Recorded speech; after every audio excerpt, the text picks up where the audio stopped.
There is an old TV show. I don't think it's The Twilight Zone, but it's something like that. And there's a rather infamous episode in there where this little boy, who is a very poorly socialized little boy, gains the ability to like harm the adults around him. He can send them out to the cornfield, or he can tell them to shut up and their mouths will disappear. And so you have this scene where all these adults are like kowtowing to this little boy who's behaving in tyrannical and irrational ways. And I always tell people that growing up with my dad was kind of like that. It was like you took a very poorly socialized 5-year-old and said, okay, you be in charge. And he was like, so the mommy stands over here and the daddy stands over there, and the mommy says this and the daddy says this, and then the kids say this, and they're all happy and they smile and they say, thank you, daddy. And like, this is the world as they would have it be, right? And I see this very childish, narcissistic impulse. It's repeated in various ways all throughout society, all throughout everything. And it's like our shadow side. It's like right there in our face. It's screwing everything up for us. But somehow we just can't quite see it clearly. Like, we can see the impacts of it, but we can't quite see like, why are things like this? And it really, I believe, comes down to a morality system that, probably came about because it made some sense at the time. It was based on humans, what we were capable of processing, what we were capable of understanding. Not that like past humans were stupid or anything, but, a lot has happened. Humanity, and like we're the result of a really, really, really, really, really, really, really unfathomably long chain of events. So we're like coming from somewhere and hopefully going to somewhere. I mean, that seems to be our natural trajectory. Nothing stays the same here on planet Earth. There's constant change and constantly dynamic, and we've taken all of that and accelerated it and made it even more so. So that's what we're experiencing now. But I said, I titled this about the moral conflict underlying all of the chaos we're experiencing. And I wanted to kind of get to the heart of what we're dealing with here. And that is, we have a world which has been built by people who think in terms of like hierarchy. Who's on top? Who's in charge? Who makes decisions? Who controls things, right? And this comes from a view of the world where, you can look and you can kind of see this, you can see hierarchies if you are so inclined to view the world in such a way. You have the earth, which revolves around the sun, which revolves around the galaxy, which revolves, is part of a cluster that's part of some superstructure of the universe, and they have this conception of like bigger, smaller, more powerful, less powerful, and the theory is that if you can get everything set up the right way, like you can, the universe won't work if the sun is bigger than the galaxy, right? So you have to have the galaxy and then the sun, and it's just this whole way of thinking and of approaching things. So this is why you have this concern over like the roles of men, the roles of women, the inequality that exists within a society, that it's just a naturally occurring phenomena in which people are divided according to their merits somehow, whether it be by some belief in a meritocracy or through religion. This person was put there by God, and that's why they're there and why you're, a slave somewhere. And so that has been the project probably of human civilization, to say we are going to create a good life by ordering the world around us according to standards that please us. Except that us typically means a very small segment of the population, but they're the most important. They're the ones who drive human events, right? So you have that. And that has provided, that's the way a lot of religion has been structured. If you look at these evangelical Christians and you're trying to figure out, what the hell? Well, because it's about that order. It's about getting the hierarchy right. It's about making sure that the right people are in the right places and everybody's acting in the right ways. And if we can do that, then everything will just be fine, right? And the fact that you're completely working against human nature, the fact that you're being wantonly destructive of human potential, all of these downsides, they just, I don't know, they're the detritus of existence. Somehow some people just don't make it. Sorry, I'm not the one who set up the world this way. Seems to be the attitude.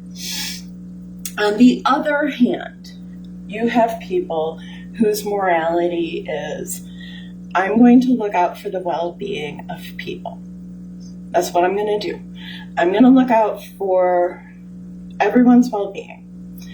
I'm going to judge whether something is good and moral based on whether it enhances or harms human flourishing.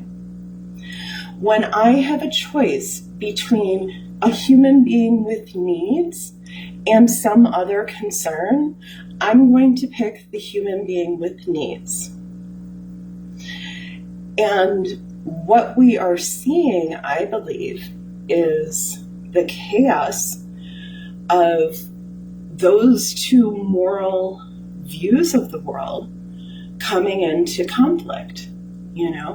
If you really believe that the way to serve God, the way to create that humans are intended to live is according to some set of standards that are basically externally imposed,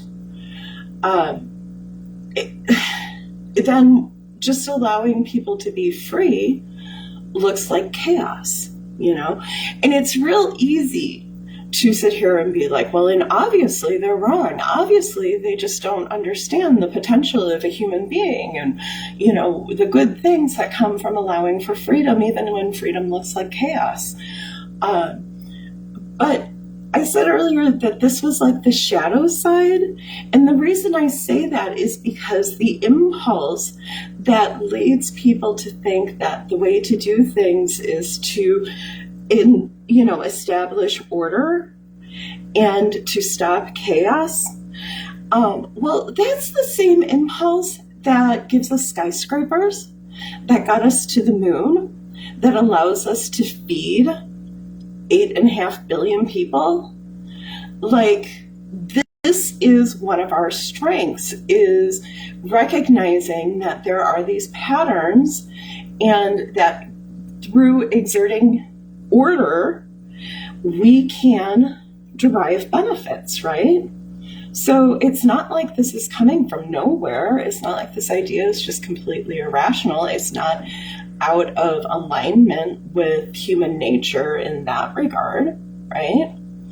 But just like every human, if you're honest with yourself, you know that your biggest strength can also be your biggest weakness. And it is your inability or unwillingness to recognize the weakness that is the shadow of your strength that causes all manner of chaos and mayhem in people's lives. It causes oppression. It causes It's what's driving addictions. It's what's driving misery. It's what's driving terrible choices. Like, this is the problem. Human beings are not skyscrapers. Human beings are not subject to human creation and the imposition of human order. Order is actually in an emergent property of creation, which is to say, order naturally arises out of creation. The chaos that is part of creation is what gives rise to order. Order has not come to the universe because it was imposed. Order naturally arose.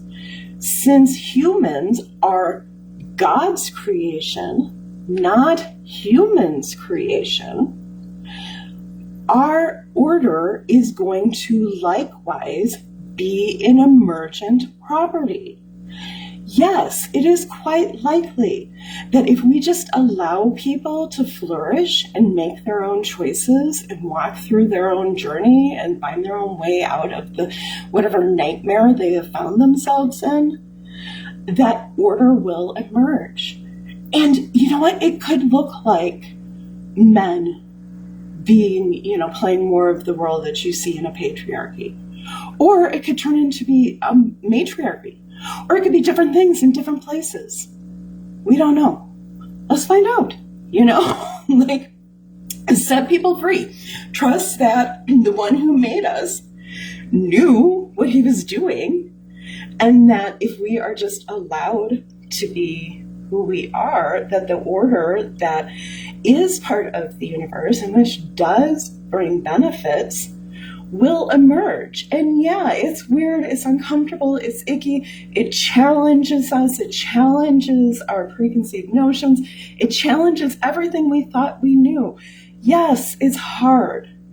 But if you don't do the work of facing your shadow, it doesn't get better.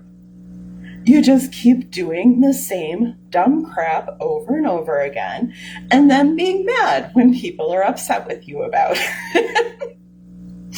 So that is my take on, if you get right down to like, what is the root of the issue that we are dealing with? Why are we seeing this very stark conflict in humans' views of morality playing out? I believe this is it. There are people who think we know that there is a proper order, and such and so gave us the proper order, not like the best order we were capable of keeping at the time. Like, we're supposed to grow. Everything grows. Everything develops, I didn't let my 3-year-old drive a car. When they were 16, 15, I taught them how. Like, things change, right? God made us. He made us to be free. God did not make us to be controlled by other human beings. He just didn't. He didn't. That's not a human thing. That is humans taking this aspect of our natural drive, our natural tendencies, our natural personality to impose order out of chaos, right? And derive benefits from that and applying it to other human beings. And that's not how it freaking works. Never has been, never will. It doesn't matter how totalitarian you get. It doesn't matter if you're willing to let women bleed to death in hospital parking lots and locking women into windowless rooms and forbidding them from communicating with any other human being. It doesn't matter. You're not going to get what you want, ever, because humans weren't made for that. Humans were made by God, not by you. So that's what I have to say on that.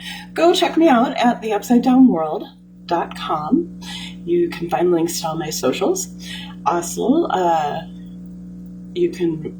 hesitating because I want to tell you to go check out foodforthought.care. That's the website for my organization, Food for Thought Afghanistan, but it's like it's like the baby version of it. It's in great need of updating.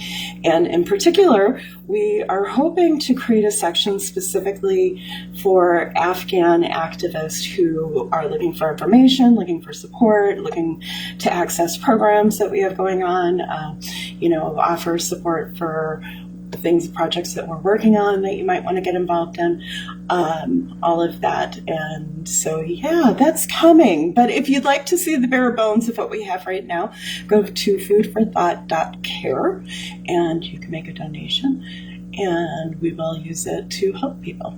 All right. Love you all. I will talk to you again soon. Bye.